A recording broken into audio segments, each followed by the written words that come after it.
आज छत्रपती शिवाजी महाराज यांच्या जयंतीनिमित्त व्याख्यानाचा कार्यक्रम आयोजित करण्यात आलेला आहे। संत नामदेव सांस्कृतिक मंडळ नरसी नामदेव व मराठवाडा धनगर युवा मल्हार सेना यांच्या संयुक्त विद्यमाने हा व्याख्यानाचा कार्यक्रम आयोजित करण्यात आलेला आहे। या कार्यक्रमाचे प्रमुख वक्ते माननीय भास्करराव ब्रह्मनाथकर हे असून या कार्यक्रमाला काही मान्यवर प्रमुख मंडळी सुद्धा लाभलेली आहे। त्यामध्ये हरिभक्त पारायण माधवराव आजेगावकर, प्रसिद्ध कीर्तनकार डॉक्टर गणेश पाचपिल्ले, प्राध्यापक केशव पाटील भिंगीकर, प्राध्यापक गोविंद पद्माकर भालेराव व या कार्यक्रमाचे अध्यक्ष माननीय सतीश वडोळकर, अध्यक्ष संत नामदेव संस्थान नरसी नामदेव। आज कोरोनाचं संकट असल्यामुळे सदरील कार्यक्रम आपण मोठ्या प्रमाणामध्ये साजरा करू शकत नाही, परंतु छत्रपती शिवरायांचे विचार लोकांपर्यंत पोहोचावेत यासाठी ऑनलाईन पद्धतीनं हा व्याख्यानाचा कार्यक्रम आयोजित करण्यात आलेला आहे। सर्व मान्यवर मंडळींना मी अशी विनंती करतो की त्यांनी छत्रपती शिवरायांच्या प्रतिमेचं पूजन करावं।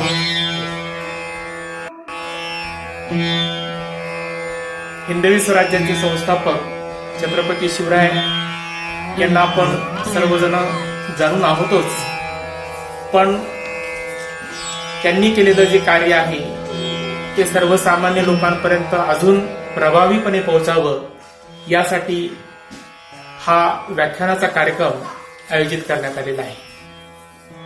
सर्व मान्यवर मंडळींच्या हस्ते छत्रपती शिवरायांच्या प्रतिमेचं पूजन केलं जात आहे। एक आदर्श राजा म्हणून आपण ज्यांच्याकडे पाहतो अशा छत्रपती शिवरायांच्या प्रतिमेचं पूजन होत आहे आणि या व्याख्यानाचा सर्वांना लाभ व्हावा हाही या मागचा मूळ हेतू आहे। अशा प्रकारची विनंती मी या ठिकाणी करतो।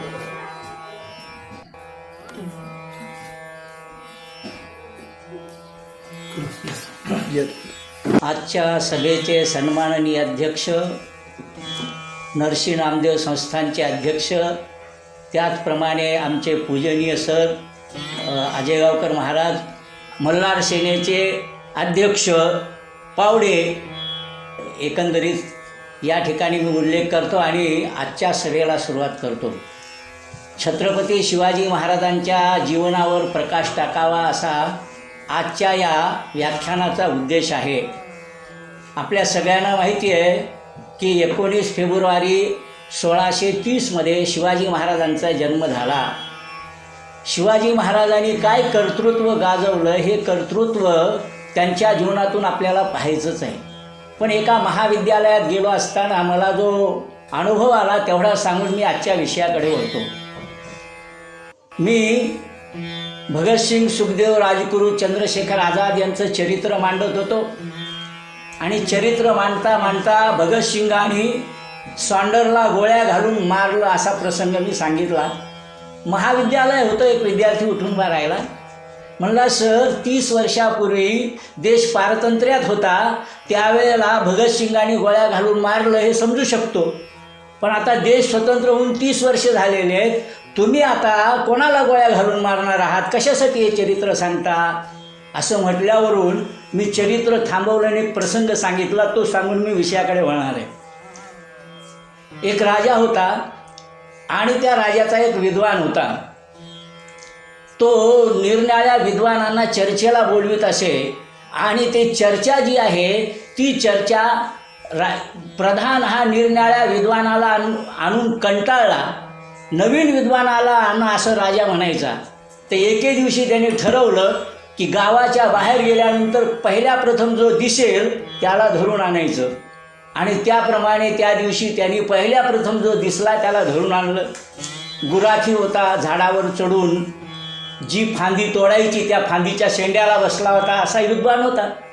त्याला आणलं धरून आणल्यानंतर दोघांची चर्चा सुरू झाली। राजा विद्वान होता, त्या आलेल्या विद्वानांनी असं एक बोर्ड दाखवलं. या राजाने असं बोट दाखवलं, आलेल्या विद्वानांनी 2 बोटं दाखवले. बाहेरच्या विद्वानांनी असा हात दाखवला, राजाच्या विद्वानांनी अशी मूठ दाखवली. नंतर बाहेरच्या राजाने जमिनीवर 7 रेघा मारल्या, यांनी एक मधूनच रेषा मारली आणि नंतर त्या ठिकाणी त्यांनी दुधाचं मडकं समोर ठेवून दिलं. या प्रधानाला आश्चर्य वाटलं की यांनी याची उत्तरं दिली कशी, ही आपण नंतर विचारू, पण राजाला विचारून घेऊ ही चर्चा काय झाली. आणि मग 2 विद्वानांची चर्चा काय झाली हे राजाने सांगितलं. राजा म्हणाला, मी ज्यावेळा एक बोटवर केलं होतं त्यावेळा हे संपूर्ण विश्व एक आहे असं म्हणत होतो. त्या बाहेरच्या विद्वानांनी सांगितलं नुसतं विश्व नाही, त्याच्याबरोबर माया आहे.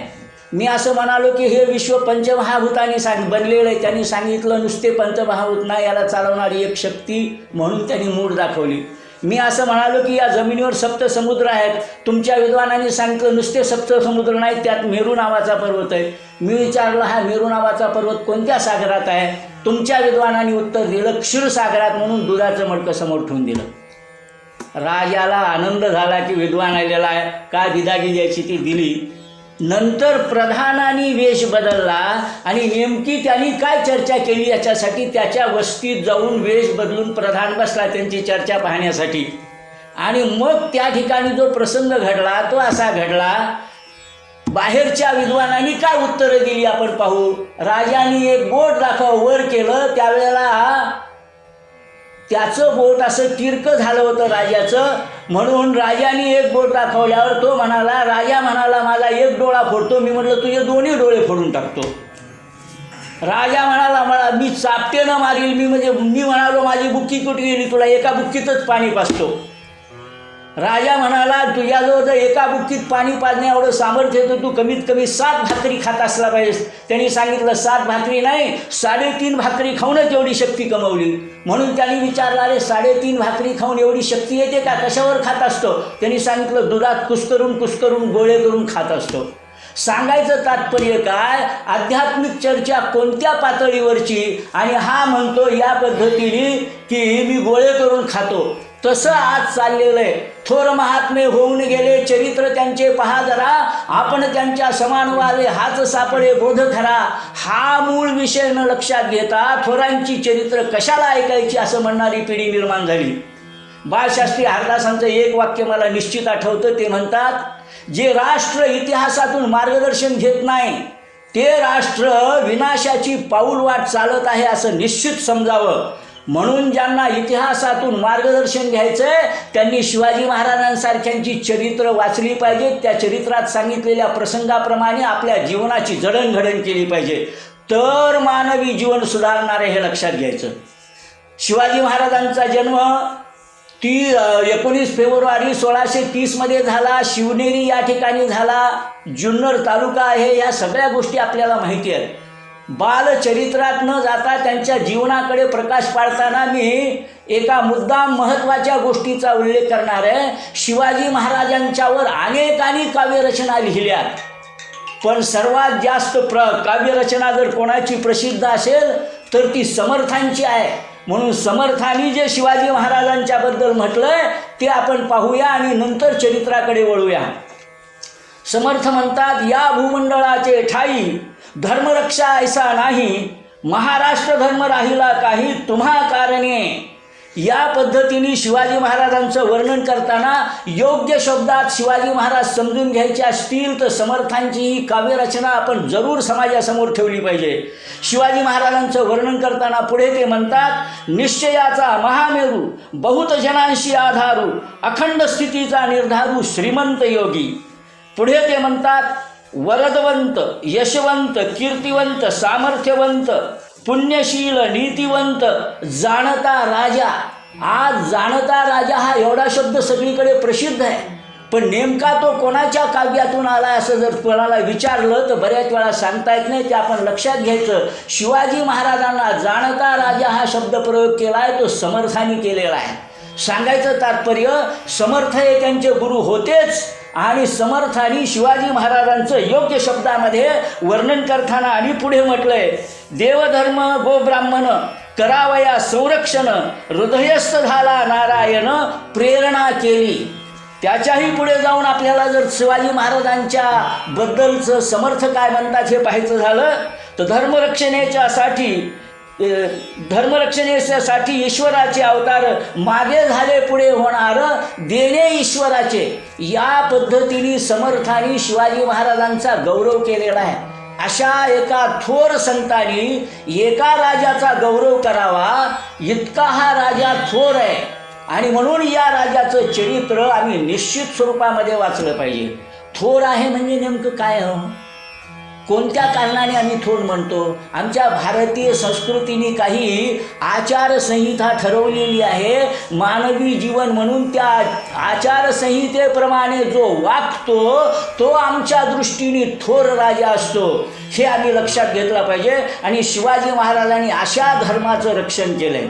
म्हणून शिवाजी महाराजांच्या बालपणातल्या प्रसंगांचा उल्लेख करायचा झाला तर 14व्या-15व्या वर्षीच रांझ्याच्या पाटलांनी गुन्हा केला, एका स्त्रीवर अत्याचार केले, तर शिवाजी महाराजांनी त्याला शिक्षा दिली. हा जो शिक्षेचा भाव आहे, समाजामध्ये नीतिमूल्य जपली पाहिजेत, याच्यासाठी शिवाजी महाराजांनी केलेली ही शिक्षा आहे, हे आपण लक्षात घ्यायचं. 16व्या वर्षी तोरणा किल्ला त्यांनी घेतला आणि स्वराज्याचं तोरण बांधलं आणि पुढे जे काम सुरू केले ते काय सुरू केले? धर्मरक्षा करायची म्हणजे काय करायचं? तर त्यावेळेला एकंदरीत दक्षिणेत 5 शाह्या होत्या बहमनीच्या आणि उत्तरेमध्ये दिल्लीला ही मुघलांची सत्ता होती. शिवाजी महाराजांचा जन्म झाला त्यावेळेला शहाजहान राजा होता आणि नंतरच्या काळात अत्यंत दुष्ट क्रूर औरंगजेब राजा होता. या सगळ्यांनी मिळून हिंदू धर्म जणून काही संपून टाकायचं ठरवलेलं होतं. अशा प्रकारचं परचक्र आमच्या देशावर आलं असताना हिंदवी स्वराज्याची स्थापना करून शिवाजी महाराजांनी या ठिकाणी हे राज्य घडवलं. आम्ही असं म्हणतो की ज्या प्रसंगांच्या मागून शिवाजी महाराजांचं जीवन घडलं त्या संबंधात सुद्धा बोललं पाहिजे. आम्ही असं म्हणतो की एखाद्या मातेला डोळे लागले गर्भ आत असताना, मग शिवाजी महाराजांचा गर्भ आत असताना जिजाऊ साहेबांना कोणत्या प्रकारचे डोळे लागले हो? जिलबी खावी, बासुंदी प्यावी असे लागले का? नाही. सिंहासनावर बसावं, छत्र त्यावर धरावे आणि दुष्टांचा संहार करावा, अशा प्रकारचं स्वप्न त्या माऊलीला गर्भात असलेला मुलगा सांगत होता. जणू काय त्याला डोळे म्हणतात. ती एक माता म्हणत नसते, 2 त्या ठिकाणी आत्मा बोलत असतात. एक तर त्या मुलाचा आत असलेल्या गर्भाचा आणि त्या आईचा. डोळे त्याच्यासाठी असतात. तर जिजाऊ साहेबांना डोळे त्या प्रकारचे लागले होते की ज्यामधून देशाला स्वातंत्र्य मिळवण्याचा विचार या पुत्राच्या मनात गर्भात असतानाच आला. जिजाऊ साहेबांनी रामायण महाभारतातल्या कथा सांगितल्या आणि त्याच्यातून शिवाजी महाराज घडले असं आम्ही म्हणतो. आम्हीही आज बऱ्याच वेळा ऐकतो. आम्ही का घडत नाही हो? आमच्यात आणि त्यांच्यात फरक हा आहे की शिवाजी महाराजांनी ज्या पद्धतीने आईनी सांगितलेल्या, दादोजी कोंडदेवांनी सांगितलेल्या कथा ग्रहण केल्या, रामायण महाभारताच्या कथा ग्रहण केल्या, त्या पद्धतीने आम्ही कथा ग्रहण करतो का? कथा ग्रहण करतो का हा शब्द मी आत्ता सोडून देतो, याचं विश्लेषण मी पुढे करणार आहे. पण ज्या स्वाऱ्या या स्वराज्यावर झाल्या त्यातली सर्वात महत्त्वाची स्वारी म्हणजे अफजल खानाची आहे. लोक त्याबद्दल फार वाद करत बसतात. तो मला फार वाईट वाटतं त्या गोष्टीचं. शिवाजी महाराजांनी पहिला वार केला का अफजल खानाने पहिला वार केला? मला कळतच नाही. तो मुळे शिवाजी महाराजांना मारायला निघाला होता प्रतिज्ञा घेऊन. पुन्हा एक त्यांनी वार केल्यावरच आपण वार करू एवढं थांबण्यासाठी शिवाजी महाराज होते का? बरं, तसंही म्हटलं वार केला तर शिवाजी महाराजांचा जो मोठा भाऊ आहे तानाजी संभाजी, या संभाजीला कपटाने या अफजल खाननीच मारलेलं होतं. त्याशिवाय शिवाजी महाराजांचं आराध्य दैवत असलेले भवानी माता याचं मंदिर या अफजल खानाने फोडलं होतं. मग हे शिवाजी महाराजांच्यावरचे वार नव्हते का? का प्रत्यक्ष तलवारीचा वारच त्यांच्यावर व्हावा मग शिवाजी महाराजांनी त्याच्यावर वार करावा? इतके भोळे शिवाजी महाराज नव्हते, हे आम्ही लक्षात घेतलं पाहिजे. आणि म्हणून अफजल खानाच्या या प्रसंगामध्ये आम्ही लक्षात घेतलं पाहिजे. त्याचं वर्णन करतानाही काही कवींनी इतकं बहारदार केलंय. केसरी गुहे समीप मत्त हत्ती चालला असं वर्णन केलंय. म्हणजे शिवाजी महाराज हे केसरी आहेत म्हणजे सिंह आहेत आणि तो हत्ती आहे. आणि आपल्याला माहिती वनाचा राजा सिंह आहे. हत्ती किती मोठा असला तर त्याचा फाडसा पाडल्याशिवाय राहत नाही. त्याप्रमाणे 10 नोव्हेंबर 1659 मध्ये ज्या वेळेला अफजल खान प्रतापगडाच्या पायथ्याला आला, दुपारी 2च्या दरम्यान त्यांची भेट झाली. एका बाजूला जिवा महाल शिवाजी महाराज, दुसऱ्या बाजूला अफजल खान आणि सय्यद बंडा अशी सगळे त्या ठिकाणी एकत्र आल्यावर जर अफजल खान आणि शिवाजी महाराजांना बगलेत घेतलं तर वार पाहण्यापर्यंत शिवाजी महाराज थांबणार नव्हते. आमच्यासारख्याचं म्हणणं स्पष्ट शब्दात शिवाजी महाराजांनी त्याच्या पोटात वाघनख खुपसून त्याचे आतडे बाहेर काढले. पण अफजल खानाचे आतडे बाहेर काढले की आमच्यापैकी काही जणांचे विनाकारण आतडे बाहेर आल्यासारखं वाटतं. पण हे आम्ही लक्षात घेतलं पाहिजे. माझे मोठे भाऊ इतिहासाचे शिक्षक होते. 1968 मध्ये एका इतिहासाच्या परिषदेला ते गेले होते. त्या ठिकाणी चर्चा सुरू झाली. म्हणाले शिवाजी महाराज आणि त्या अफजल खानाची भेट झाली आणि अफजल खानाचा कोथळा शिवाजी महाराजांनी बाहेर काढला. हे सांगणं आता बरोबर नाही हो. हिंदू मुसलमान आपल्याला एक करायचेत ना, हे कसं काय सांगणार. मग म्हणाले हे ऐतिहासिक सत्य असलं तर सोडून द्यायचं का. मग आमचे मोठे भाऊ फार विद्वान ते म्हणाले मग असं रस्ता येईल का पाहूया म्हणून. म्हणाले कसं. एक काका आणि पुतण्या जणू काही एकमेकाला भेटावे त्या पद्धतीने अफजल खान आणि शिवाजी महाराज एकमेकांना भेटले आणि स्वाभाविक रीतीने शिवाजी महाराजांचे हात अफजल खानाच्या बगलेकडे गेले. त्याला गुदगुल्या झाल्या आणि त्याच ठिकाणी हार्ट फेल होऊन अफजल खानाचा मृत्यू झाला. त्यातला एक महाभाग असं म्हणाला की असा इतिहास रचावा लागला तरी चालेल पण आम्हाला हे बदलायचं आहे. असे इतिहास बदलणारे जर इतिहासाच्या संशोधन मंडळावर राहिले तर इतिहासाचं काही शिल्लक राहील का हो. म्हणून खरा इतिहास शिवाजी महाराजांचा सर्वांच्या डोळ्यासमोर गेला पाहिजे. सर्वांनी तो इतिहास घेऊन त्या इतिहासातून आम्ही प्रेरणा घेतली पाहिजे. मग शाहिस्ते खानला कसं परास्त केलं, त्याचे बोटं कसे कापले, याला मला त्याच्या खोलात जायचं नाही. मला जो मुख्य प्रसंग सांगायचा आहे तो त्याच्या पुढचा आहे. सिद्दी जोहरचा पराभव केला, अफजल खानाला मारलं, शाहिस्ते खान पळून गेला. त्यानंतर औरंगजेबाने असा विचार केला की शिवाजी महाराजांना संपवायचं असलं तर हिंदू मुसलमान राजाला किंवा सरदाराला पाठवून चालणार नाही. तो त्याचा फडशा पाडल्याशिवाय राहत नाही. आता आपल्याला युक्ती करावी लागेल. हिंदूंनी हिंदूला मारलं पाहिजे, अशा प्रकारचा राजा पाठवला पाहिजे. म्हणून मिर्झा राजा जयसिंहाची योजना केली. मिर्झा राजा जयसिंह त्या ठिकाणी शिवाजी महाराजांच्यावर चालून आला. पण मिर्झा राजा जयसिंहावर औरंगजेबाचा विश्वास नव्हता. त्यामुळे औरंगजेबाने त्याच्याबरोबर दिलेर खानला पाठवलं. दिलेर खान हा त्या ठिकाणी मुख्य होता. आणि ज्या वेळेला दोघांची भेट झाली त्यावेळेसचा प्रसंग लक्षात घ्या. शिवाजी महाराजांनी त्याच्या आधी मिर्झा राजा जयसिंहाला पत्र पाठवलं. कारण पुरंदरचा किल्ला जिंकला जाणार असं दिसत होतं. पण पुरंदरच्या ठिकाणी मोरारबाजी देशपांडेंनी जो पराक्रम केला त्या पराक्रमामुळे खरं म्हणजे दिलेर खान सुद्धा हादरलेला होता. म्हणून समझोता करायला तयार झाला. शिवाजी महाराजांनी जे पत्र पाठवलंय ते मुळातून सगळ्यांनी वाचण्यासारखं आहे. मिर्झा राजा जयसिंहाला ते लक्षात घ्या पत्र. त्या पत्रातले फक्त काही उल्लेख मी सांगणार आहे. 2 सिंहांनी आपापसात लढून घायाळ व्हावं आणि कोल्ह्यांना या ठिकाणचं राज्य सुखे नैव करता यावं अशी त्या परकीय औरंगजेबाची इच्छा आहे. म्हणून आजपर्यंत मुस्लिम सरदार पाठवूनही काही झालं नाही म्हणून तुम्हाला पाठवलेलं आहे. पण तुम्ही त्या परकीय औरंगजेबाची चाकरी करण्यासाठी आलात म्हणून मला नाईलाजाने माझी भवानी तलवार तुमच्या विरुद्ध उठवावी लागत आहे. पण मला भवानी तलवार तुमच्या विरुद्ध उठवायची इच्छा नाही, हे लक्षात घ्या. आणि ज्या वेळेला शाहिस्ते खान या ठिकाणी आला, शाहिस्ते खानाची बोटं मी कापली. त्याचं एक गुप्त पत्र मी तुम्हाला दाखवणार आहे. याच्यासाठी येतोय. ज्या पद्धतीने अफजल खानाला मारलं त्या पद्धतीने मी तुम्हाला मारील अशी मुळीच चिंता करू नका. मी तुम्हाला मारणार नाही, स्पष्ट शब्दात सांगतो. आणि मग त्या पत्रातला उल्लेख सांगितला. पृथ्वीसिंह नावाचा औरंगजेबाचाच एक सरदार पण नाकापेक्षा मोठी जड होईल म्हणून त्या पृथ्वीसिंहाला औरंगजेबाने विष घालून मारला. हे पत्र शिवाजी महाराजांनी त्या ठिकाणी मिर्झा राजा जयसिंहाला दाखवलं. वाटाघाटी झाल्या, आपल्याला माहिती, त्यांना आग्र्याला जावं लागलं. पण आग्र्याला जाण्याच्या आधीचा एक प्रसंग अत्यंत महत्त्वाचा, ज्याच्यासाठी मी मागचा एक प्रसंग मागे ठेवला त्याचं विश्लेषण करण्यासाठी, तो म्हणजे सुरतेची लूट. शिवाजी महाराज सुरतेची लूट करण्यासाठी गेले. आपल्याला माहिती आहे, कारण हे सगळ्या मोगलांच्या वगैरे स्वाऱ्यामुळं स्वराज्याचा पैसा सगळा मातीत गेलेला होता. स्वराज्य सगळं बेचिराग झाल्यासारखं होतं. पैशाची गरज होती. सुरतला या ठिकाणी मोठ्या प्रमाणावर संपत्ती आहे माहीत असल्यामुळे सुरतेला शिवाजी महाराज गेले. इनायत खान नावाचा सरदार आहे. शिवाजी महाराज आले, कळलं की तो किल्ल्यात लपून बसला.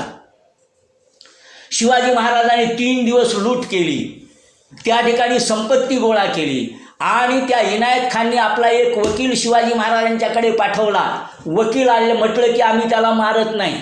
त्या वकिलाने शिवाजी महाराजांच्याकडे पत्र दिलं. ते पत्र वाचायला सुरुवात केली. त्याच्यात काय काय लिहिलं होतं मी त्याच्या संदर्भात जात नाही. मला जो प्रसंग सांगायचा तो यातला महत्त्वाचा आहे, तो असा की पत्र वाचित असताना शिवाजी महाराजांचं लक्ष पत्राकडे आहे, परंतु आलेला तो खरं म्हणजे वकील नव्हता, मारेकरी होता. त्यांनी कट्यार काढली आणि शिवाजी महाराजांच्या अंगावर धावून गेला. शिवाजी महाराजांचे अंगरक्षक सावध होते, त्यांनी वरच्यावर त्याचा हात छाटून टाकला. पण तो इतक्या वेगाने निघाला होता की तो शिवाजी महाराजांच्या अंगावर येऊन पडला. शिवाजी महाराजांचं अंग सगळं रक्ताने माखून गेलं, कारण त्याच्या हाताच्या चिळकांड्या शिवाजी महाराजांच्या अंगावर झाल्या होत्या. 2-3 मिनिट शिवाजी महाराजांना सावध व्हायला लागले. त्याची तर खांडोळी झाली. शिवाजी महाराज बाहेर आले, सैनिकांना सांगितलं की ज्याला मारायचं होतं त्याला मारलंय, जनतेला त्रास द्यायचा नाही. अशा पद्धतीने शिवाजी महाराजांनी हा पुढचा प्रसंग थांबवला. मला जे सांगायचे ते राज्यकर्त्यांसाठी आत्ता जे सांगायचं ते महत्त्वाचं लक्षात घ्या. शिवाजी महाराजांचे बॉडीगार्ड त्या पत्राच्या मजकुराच्या ऐकण्याकडे जर गुंग असते तर शिवाजी महाराजांचं काय झालं असतं. म्हणजे इकडे त्यांचा ठराव काय याच्याशी कर्तव्य नाही. ज्या बॉडीगार्डला ठेवलंय ते इतके प्रामाणिक आहेत की त्यांनी पाहिलं हा शिवाजी महाराजांच्या अंगावर येतोय, वरच्यावर त्याचा हात छाटला. हा इतिहास जर अभ्यासक्रमात ठेवला असता तर आमचे 3 पंतप्रधान गेले असते का. लाल बहादूर शास्त्रीचा एका अर्थाने विष घालून मृत्यू झाला. तिथं जर अशा प्रकारचा सावध स्वारी बॉडीगार्ड असता तर लाल बहादूर शास्त्री गेले असते का. इंदिरा गांधींना त्यांच्या बॉडीगार्डनी मारलं. राजीव गांधीचा सुद्धा खून झाला. हे 3ही खून शिवाजी महाराजांचा इतिहास, श्रीकृष्ण शिष्टाई, रामायण, महाभारत हे जर अभ्यासक्रमात असतं तर यातलं काहीही घडलं नसतं. म्हणून पुढच्या काळात सुद्धा आम्हाला कशा रीतीने हेर नेमावेत, कशा रीतीने बॉडीगार्ड नेमावेत हे पाहायचं झालं तर रामायण, महाभारत आणि शिवाजी महाराजांचा इतिहास पाहायला पाहिजे. बॉडीगार्डचं लक्ष आपण ज्याच्यासाठी आलो त्याचं रक्षण करणं आहे, तिकडे त्या मजकुरात काय हे पाहण्यासाठी नाही. हे शिवाजी महाराजांच्या बॉडीगार्डने दाखवून दिलं. म्हणजे शिवाजी महाराजांनी दाखवून दिलं की पहारेकरी कसे नेमावेत, बॉडीगार्ड म्हणजे अंगरक्षक कसे नेमावेत हे शिवचरित्रातून आम्हाला कळलं पाहिजे. शिवाजी महाराजांनी कशातून घेतलं? महाभारतातून घेतलं. श्रीकृष्ण शिष्टाईच्या वेळा भगवान श्रीकृष्णाने 1 अक्षौहिणी सैन्य आपलं दुर्योधनाकडे आधीच पाठवून दिलं होतं हस्तिनापुराला. म्हणजे 1 अक्षौहिणी सेनेचा नेता ज्याच्या डाव्या बाजूला आहे त्याच्यावर हल्ला करण्याची कोणाची हिंमत आहे. पण मला आत्ता त्याच्या खोलात जायचं नाही. मला सांगायचं तात्पर्य काय की शिवाजी महाराज अशा पद्धतीने सावधगिरी बाळगून पुढे जाणारे होते आणि म्हणून त्यांनी हिंदवी स्वराज्य स्थापन केलं. त्या पत्रातला आणखीन एक उल्लेख सांगतो. मिर्झा राजा जयसिंहला पाठवलेल्या पत्रात शिवाजी महाराज म्हणतात, राजस्थानातून तुम्ही, शिखांनी पंजाबमधून, महाराष्ट्रातून मी, बुंदेल आणि बुंदेलखंडातून एकाच वेळा या परकीय औरंगजेबाच्या विरुद्ध उठाव केला तर संपूर्ण भारत आपण स्वतंत्र करू शकतो. म्हणजे संपूर्ण भारत स्वतंत्र करावा ही शिवाजी महाराजांची इच्छा मिर्झा राजा जयसिंहला पाठवलेल्या पत्रातून आपल्याला स्पष्ट होते. हे आपल्याला लक्षात येईल. सांगायचं तात्पर्य की या पद्धतीचा हा इतिहास या पद्धतीने आम्ही पाहायला पाहिजे. बऱ्याच वेळेला शिवाजी महाराजांचं राज्य आणि आत्ता रामराज्यसुद्धा आणावं अशा प्रकारचा विचार येतोय. तो फार चांगला आहे. पण रामराज्य आणायचं किंवा शिवाजी महाराजांचं राज्य आणायचं तर सोपं नाही. त्याच्यासाठी काय काय करावं लागतं याही संदर्भात एक प्रसंग सांगतो. अफजल खानाच्या स्वारीच्या वेळा खंडोजी खोपडा नावाचा एक सरदार अफजल खानला जाऊन मिळाला. अफजल खान मारला गेला. तो पुन्हा शिवाजी महाराजांच्याकडे आला. गाणोजी जेधे यांनी रदबदली केल्यामुळं शिवाजी महाराजांना त्यांना घ्यावं लागलं, जीवदान दिलं. पण एके दिवशी खंडोजी खोपडा समोरून येत होता. शिवाजी महाराजांनी त्याला पाहिलं की शिवाजी महाराजांच्या तळपायाची आग मस्तकाला गेली आणि लागली. शिवाजी महाराजांनी आज्ञा दिली की त्याचा एक पाय आणि एक हात कलम करून टाका. शिवाजी महाराजांची आज्ञा लागलीच. त्या खंडोजी खोपड्याचा एक हात आणि एक पाय कलम करून टाकला. हा न्याय शिवाजी महाराजांचा आज लावता येईल का हो? कसा न्याय लावायचा? स्वपक्षातून विरोधी पक्षात गेला आणि विरोधी पक्षातून स्वपक्षात आल्यानंतर त्याचं काय करायचं हे शिवाजी महाराजांनी दाखवून दिलं. एक हात आणि एक पाय कापायचा. आता जे स्वपक्षातून विरोधी पक्षात गेले आणि विरोधी पक्षातून स्वपक्षात आले, यांचे हातपाय कापायचे म्हटलं तर किती नेत्यांना हातपाय शिल्लक राहतील हो आजही? सांगायचा तात्पर्याचा मुद्दा की यांना केवळ शिवाजी महाराजांचं नाव घ्यायचं, शिवाजी महाराजांचा कुठलाही आदर्श जीवनात आणायचा नाही. शिवाजी महाराजांच्या जीवनामध्ये आग्रा हे प्रकरणसुद्धा अत्यंत महत्त्वाचं आहे. आत्ता मी या ठिकाणी प्रश्न विचारत नाही, पण मी एका मोठ्या सभेमध्ये प्रश्न विचारला. काय प्रश्न विचारला? आग्रा कशासाठी प्रसिद्ध आहे? खरं सांगू, 100% लोकांनी उत्तर दिलं, आग्र्यासाठी प्रसिद्ध आहे. मी त्यांना म्हटलं आणखीन काही. 5 मिनिट थांबलो पण एकालाही उत्तर देता आलं नाही. मग मला त्यांना सांगावं लागलं की अहो, शिवाजी महाराजांच्या पदस्पर्शाने ती पावन झालेली भूमी हे लक्षात ठेवा ना. त्या मुर्द्याला काय लक्षात ठेवता? आग्र्यातून शिवाजी महाराजांची सुटका झाली ना. औरंगजेबाच्या 51व्या वाढदिवसाला शिवाजी महाराज आग्र्याला गेले ना. मग आग्र्याला कैद करून ठेवलं होतं. ते कैदेत असले तरी आमच्या भगवान श्रीकृष्णाचा जन्मसुद्धा कैदेत झाला आहे. त्यामुळे शिवाजी महाराजांना कैदेत राहावं लागलं याबद्दल आपल्याला काही वाटायचं कारण नाही. पण त्याच्यातून ते सुटले ना, म्हणून ती भूमी त्या ताजमहालची आहे म्हणण्यापेक्षा शिवाजी महाराजांच्या पदस्पर्शाने पावन झालेली आहे. हेही आम्ही तरुण पिढीला सांगितलं पाहिजे की आग्रा कशासाठी प्रसिद्ध आहे? शिवाजी महाराजांचं या ठिकाणी काही दिवस वास्तव्य झालं होतं यासाठी प्रसिद्ध आहे, असं आम्ही तरुण पिढीला सांगितलं पाहिजे. त्यांच्यामध्ये हे रुजलं पाहिजे. सांगायचं तात्पर्य, शिवाजी महाराजांच्या जीवनातील हे आदर्श घेत आम्ही पुढे गेलं पाहिजे. शिवाजी महाराजांच्या या आदर्शाचा विचार करत असताना मुख्य मुद्द्याकडे येतो. आग्र्यावरून सुटून शिवाजी महाराज आले. औरंगजेबाच्या तळपायाची आग मस्तकाला गेली.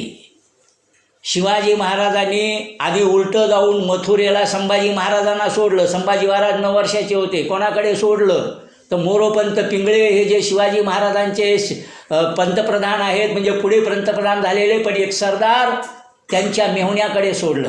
म्हणजे मोरोपंतांच्या मेहुण्याचं त्यामध्ये जे योगदान आहे ते आम्ही लक्षात घेतलं पाहिजे. ते मथुरेला होते. त्या ठिकाणी ते थांबले. नंतर संभाजी महाराज इकडे आले. त्याच्या मला खोलात जायचं नाही. मला सांगण्याचा तात्पर्याचा मुद्दा, शिवाजी महाराजांनी स्वराज्याचा विस्तार झपाट्याने चालवला. त्या ज्या ठिकाणी जो ठराव झाला होता, म्हणजे 23 किल्ले त्यांना आणि शिवाजी महाराजांना केवळ 12 किल्ले, असं जे मिर्झा राजा जयसिंहाच्या ठरावात ठरलं होतं, ते गेलेले सगळेच्या सगळे किल्ले घेतले. मग तानाजी मालुसरे वगैरे वगैरे काही जणांचं त्यात बलिदान झाला. इतिहास प्रचंड मोठा आहे. केव्हा तरी तोही विस्ताराने इतिहास आपण पाहू. मला जे सांगायचं आहे ते हे की नंतर गागा भट्टा सगट अनेक विद्वानांनी शिवाजी महाराजांना आग्रह धरला की तुम्ही छत्रपती व्हा, सिंहासनाधीश्वर राजे व्हा. शिवाजी महाराज श्रीमंत योगीच होते. ते म्हणाले मला यातलं काही नको. पण ते म्हणाले तुमच्यासाठी नाही, समाजासाठी आणि राष्ट्रासाठी पाहिजे. का?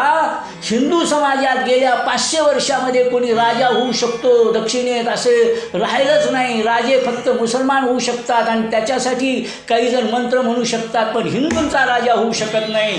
हे धुवून काढायचं आहे. याच्यासाठी तुम्हाला राजे व्हायचं आहे. असं म्हटल्यावर पटवून सांगितलं. गागा भट्ट त्यावेळा काशीला होते, काशीवरून आले, त्यांनी शिवाजी महाराजांना हे पटवून सांगितलं आणि मग शिवाजी महाराजांना राज्याभिषेक झाला. ज्येष्ठ शुद्ध त्रयोदशी या दिवशी 6 जून 1674 आणि संभाजी महाराज हे युवराज झाले. या पद्धतीने राज्याभिषेक झाला आणि छत्रपती शिवाजी महाराज हे छत्रपती झाले. म्हणजे ज्यांच्या डोक्यावर धर्माच्या रक्षणाचं छत्र आहे त्याला छत्रपती म्हणतात. आता छत्रपती म्हणणारे धर्माचं रक्षण किती करतात हा भाग आता माझ्या व्याख्यानाचा मूळ विषय नाही. सांगायचं तात्पर्य शिवाजी महाराज छत्रपती झाले. छत्रपती झाल्यावर त्यांनी काय काय केलं, शिवाजी महाराजांचा राज्याचा विस्तार कसा झाला, ह्या सगळ्या गोष्टी आहेतच. लक्षात घ्या, शिवाजी महाराजांच्या राज्यामध्ये काही गोष्टी सांगायच्या ज्या ओघाने त्या 18 बगड जातीतले सर्व जातीतले तरुण होते, सर्व जातीतले योद्धे आणि सरदार होते. होता जीवा म्हणून वाचला शिवा अशाही प्रकारची म्हणे. मदारी मेहतर आणि यांनी आग्र्यावरून त्यांना सोडून आणण्यासाठी मदत केली. काही मुसलमान व्यक्तीसुद्धा ज्यावेळा त्यांनी आरमार तयार केलं त्यामध्ये होते. मग काही जण म्हणतात की शिवाजी महाराज सर्वधर्म समभाव मानणारे होते. शिवाजी महाराज सर्वधर्म समभाव मानणारे होते पण धर्मातीत नव्हते, धर्मनिरपेक्ष नव्हते. धर्मनिरपेक्ष आणि धर्मातीत या शब्दाचे काँग्रेसच्या राजवटीतले जर अर्थ लक्षात घ्यायचे तर धर्मातीत म्हणजे दिसला विरोधक की जसा धरायचा आणि मातीत घालायचा, आणि धर्मनिरपेक्ष म्हणजे धर्माने सांगितले चोरी करू नये, ज्या राज्यात चोरी करू नये चोरी करावी असं ठरवलं जातं ते धर्मनिरपेक्ष राज्य किंवा निधर्मी राज्य. तर निधर्मी राज्य असू शकत नाही. तर शिवाजी महाराजांनी राज्य स्थापन केलं ते धर्माधिष्ठित राज्य स्थापन केलं आणि हिंदू पदपातशाहीची स्थापना केली. आणि अशा प्रकारचे हे छत्रपती झाल्यानंतर दक्षिणेकडच्या प्रवासावर ते निघाले. दक्षिणेतल्या प्रवासातल्या काही गोष्टी आम्हाला निश्चित स्वरूपात लक्षात घेतल्या पाहिजेत. त्यातली महत्त्वाची गोष्ट, दक्षिणेतल्या कर्नाटकातल्या एका ठिकाणी ते गेले असताना त्या ठिकाणी त्यांना सांगितलं की या ठिकाणी 2 मंदिराच्या मस्जिदी झाल्या आहेत. शिवाजी महाराजांनी लागलीच आपल्या सैनिकांना आज्ञा दिली की ज्या मंदिराच्या मस्जिदी झाल्यात ते पाडा आणि त्या ठिकाणी मंदिर उभे करा. ऐतिहासिक पुरावे आहेत, त्या 2 मस्जिदी पाडून त्या ठिकाणी मंदिर बांधली. पण शिवाजी महाराजांचं फरमान लक्षात घ्या, माझ्या राज्यात सर्व धर्मांना एका अर्थाने आपापल्या धर्माप्रमाणे पूजा करण्याचा अधिकार आहे. यात कुठल्याही प्रकाराने वाद नाही. पण जर दुसऱ्याचं प्रार्थनास्थळ घेऊन त्याच्यावर जर मस्जिद उभी झाली असेल तर ती आम्हाला चालणार नाही, हे स्पष्ट शब्दात त्या ठिकाणी शिवाजी महाराजांनी त्या प्रसंगातून दाखवून दिलं. पुढचा आणखीन एक प्रसंग म्हणजे बजाजी निंबळकर आणि नेताजी पालकर यांना औरंगजेबाने बाटवलं होतं आणि मुसलमान केलं होतं. ते ज्यावेळा दक्षिणेत आले आणि शिवाजी महाराजांना भेटले त्यावेळा त्या दोघांनाही शुद्ध करून हिंदू समाजामध्ये शिवाजी महाराजांनी त्यांना मानाचं स्थान मिळावं म्हणून बजाजी निंबाळकराच्या मुलाला आपली मुलगी दिली. इथपर्यंत हे सगळं सामावून घेण्याचं काम शिवाजी महाराजांनी केलं. म्हणून शिवाजी महाराज हिंदू धर्माचं रक्षण करायला आले होते, हिंदू धर्माचं राज्य निर्माण करायला आले होते, पण कोणाच्या विरोधातलं राज्य नव्हतं, हे आम्ही लक्षात घेतलं पाहिजे. या पद्धतीने या शिवाजी महाराजांच्या राज्याचा उल्लेख करता येईल. का कवी कुलभूषण जो म्हणतो तेही लक्षात घेतलं पाहिजे. तो म्हणतो काशी हू की कला गई, मथुरा मशीद हुई, शिवाजी न होता तर सुन्नत होती सबकी. म्हणजे उत्तरेकडच्या एका कवीची ही शिवाजी महाराजांच्या बद्दलची असलेली आस्था आपल्याला लक्षात येईल. आणि ज्यावेळा शिवाजी महाराजांनी राज्याभिषेक झाला त्यावेळा समर्थांनी आनंद वनभुवन नावाचं जे काव्य लिहिलं, या आनंद वनभुवन नावाच्या काव्यामध्ये त्यांनी जे वर्णन केलेलं आहे तेही आम्ही लक्षात घेतलं पाहिजे. ते म्हणाले हिंडता फिरता गेलो आनंद वनभुवनी. आणि मग पुढे ते म्हणतात बुडाल्या औरंग्या पापी म्लेंच संवार झाला, उदंड झाले पाणी स्नान संध्या करावया. अशा प्रकारचं राज्य. कोणी मला परवा एकाने प्रश्न विचारला की हे जर 1674 सालचं विधान असेल कोणाचं, रामदासांचं, तर औरंगजेब तर 1707 गेला. मग हे समर्थांचं विधान आहे कसं समजायचं? त्यावेळा जे म्हटलं ते लक्षात घ्या. औरंगजेब शिल्लक आहे हे त्यांना माहिती आहे, परंतु तरीसुद्धा त्यांनी हे म्हटलं, या अर्थी शिवाजी महाराजांचं राज्य निर्माण झालंय, त्या अर्थी आपलं औरंगजेब मारला जाणार, हे मुसलमानांचं राज्य जाणार हे शिवाजी महाराजांना माहिती आहे, समर्थांना सुद्धा माहिती आहे. म्हणून त्यांनी पुढच्या 25 वर्षाचं विधान करून ठेवलं. फार प्रसंग न सांगता शेवटच्या प्रसंगाकडे वळतो. आपण हे लक्षात घेतलं पाहिजे की शिवाजी महाराजांचा आदर्श ठेवून आपल्याला चालायचं असेल तर शिवाजी महाराजांचा आदर्श काय आहे हे आम्ही पाहिलं पाहिजे. हा आदर्श जसं समर्थांनी शिवाजी महाराजांचं वर्णन केलं या वर्णनातून दिसतो, तसाच या ठिकाणी आणखीन एका समर्थांनीच केलेल्या वर्णनावरून सुद्धा आपल्याला लक्षात येईल.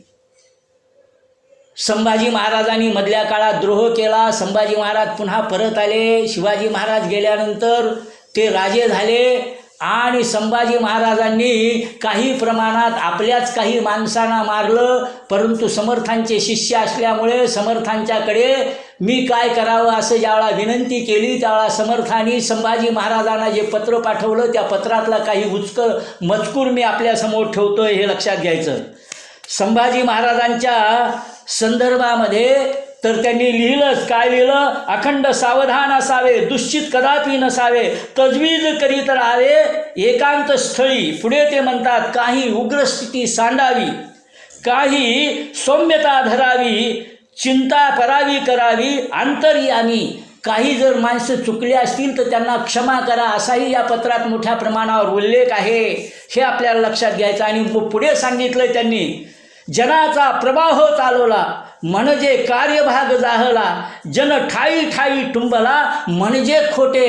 तुम्ही आता हे थांबवू नका, पुढे जा आणि जे नेहमीसाठी वर्णन केलं जातं त्या वर्णनाकडे वळतो. आणि पुढे ते म्हणतात, शिवरायाचे 8वावे रूप, शिवरायाचे 8वावा साक्षेप, शिवरायाचा 8वावा प्रताप भूमंडळी, शिवरायांचे कैसे चालणे, शिवरायांचे कैसे बोलणे, शिवरायांचे सलगी देणे कैसे असे. म्हणजे शिवाजी महाराजांचा आदर्श डोळ्यासमोर ठेवून चाला असा स्पष्ट शब्दात संदेश शिवाजी महाराजांच्या संदर्भात समर्थांनी नंतरसुद्धा दिलेला आहे. म्हणून शिवाजी महाराजांच्या जीवनातले सगळे प्रसंग या डोळस दृष्टिकोनातून आम्ही पाहिले पाहिजेत की ज्यामधून आम्हाला पुन्हा एकदा या देशाचं वैभव प्राप्त करण्यासाठी हे चरित्र उपयोगी पडलं पाहिजे. रणाविन स्वातंत्र्य कोणा मिळाले हा भूतकालीन सिद्धांत जाणा, हे जसं कवींनी म्हटलं. सावरकरांचे एक मित्र होते, त्यांचं कवी गोविंद, त्यांनी आपल्या काव्यात म्हटलं, तसं आम्हाला रण खेळावं लागतं. आणि असं शिवाजी महाराजांनी रण खेळून आम्हाला त्या काळात स्वातंत्र्य मिळवून दिलं. नंतर मग ह्या सगळ्या क्रांतिकारकांनी स्वातंत्र्य मिळवून दिलं. यातल्या बहुतेक सगळ्या क्रांतिकारकांना शिवाजी महाराजांची प्रेरणा आहे. जसं सुभाषचंद्रांना विचारलं कोणत्या प्रकारचं राज्य निर्माण करणार, त्यावेळा सुभाषचंद्रांनी सांगितलं शिवाजी शिवाजी शिवाजी. हेच केवळ बंगाल नाही, भगतसिंग, सुखदेव, राजगुरू असतील, शिवाजी महाराजांच्या संदर्भात कविता लिहिणारे सावरकर असतील, या सगळ्यांनी शिवाजी महाराजांचा आदर्श डोळ्यासमोर ठेवून स्वातंत्र्याची प्रेरणा घेतली. म्हणजे शिवाजी महाराज गेल्यानंतरही स्वातंत्र्याच्या प्रेरणेला शिवाजी महाराजांचं चरित्र उपयोगी होऊ शकलं. आज देश स्वातंत्र्यात आहे तरी शिवाजी महाराजांचं चरित्र उपयुक्त का आहे? कारण हा धर्मशील राजा आहे, धर्माचं रक्षण करणारा राजा आहे, धर्माच्या विरुद्ध जातील त्यांना संपवलं पाहिजे असं सांगणारा राजा आहे. अशा राजाचं चरित्र विस्ताराने सगळ्यांच्या समोर गेलं पाहिजे. म्हणून काही वेळेला असं म्हणावं वाटतं की आपल्या जीवनात ज्या ज्या काही उपासना येतील त्या काही उपासना आम्ही आमच्या स्वतःच्या काही काळासाठी थोड्या बाजूला ठेवू. आमच्या या महापुरुषांनी एकच उपासना आपल्या डोळ्यासमोर ठेवली होती, ती म्हणजे भारत मातेची. त्याच प्रकारची उपासना आमच्या डोळ्यासमोर ठेवून आम्ही सर्वांनी म्हटलं पाहिजे की भारत म्हणजे केवळ जमिनीचा तुकडा नव्हे तर तो ज्वलंत राष्ट्रपुरुष आहे. काश्मीर याचे मस्तक, गौरीशंकर याची शिखा, पंजाब व बंगाल हे पृष्ठखांडी आणि दिल्ली हे हृदय आहे. विंध्यांचल ही कंबर, नर्मदा नदी हा कंबरपट्टा, पूर्व पश्चिम घाट याच्या जांगा आणि कन्याकुमारी हे चरण आहे. या चरणाचे प्रक्षालन महासागर करीत असतो. मलय पर्वतावरील संन्यास वारा घालीत असतो. वसंत ऋतू याचा शृंगार आहे. ही भूमी ऋषीमुनींची आहे, रामकृष्णांची आहे, शिवाजी महाराजांची आहे, आमची सगळ्यांची आहे. जगू तर या भूमीसाठी, मरू तर या भूमीसाठी. आणि आमच्या मृत्यूनंतर आमच्या राखेला जर कोणी कान देऊन ऐकलेस तर भारत माता की जय, भारत माता की जय हे शब्द ऐकू येतील. शिवाजी महाराजांच्या जीवनामधून सुद्धा आम्ही भारत माता की जय, भारत माता की जय हेच शिकलं पाहिजे.